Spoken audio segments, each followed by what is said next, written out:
Hello guys, કેમ છો બધા? મજામાં? આજે છે અમાસ એટલે શ્રાવણ મહિના અમાસ ને આપણે જઈએ છીએ હાટલા. એટલે આપણે નીકળ્યા છે શનિદેવ જો પહોંચી ગયા છે.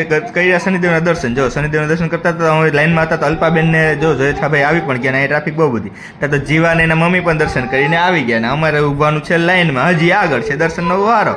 હવે જો સીધું કેટલી બધી ટ્રાફિક છે. આ પહોંચવા આવ્યા એકદમ નજીક. હવે શનિદેવના દર્શન નજીક થવા આવ્યા છે. આ શનિદેવના વાહન ઉપર જો કેટલા બધા સિક્કા ચોંટાડેલા છે બધાએ. શનિદેવ જન્મસ્થળ હાથલા પહોંચી ગયા હતા. હવે દર્શનનો ટૂંક સમય વારો દર્શન કરી લે. જો કેટલો બધો પવન બરોબર છે અને વરસાદ પણ એટલો બધો છે ને તે વાત ના પૂછો.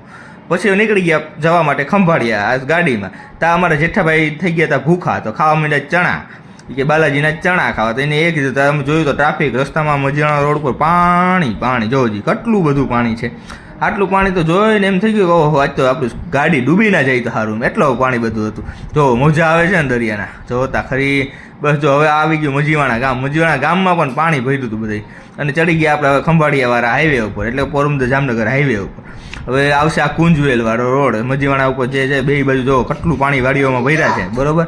હવે આ બધે જ્યાં જો ત્યાં પાણી જ ભરેલા છે. અને પાછા જ જો ઓલા ભાઈ ભૂખા તરત પાછા જેઠાભાઈ ભૂખા કરીને ગાંઠિયા ખાવા માંડ્યા.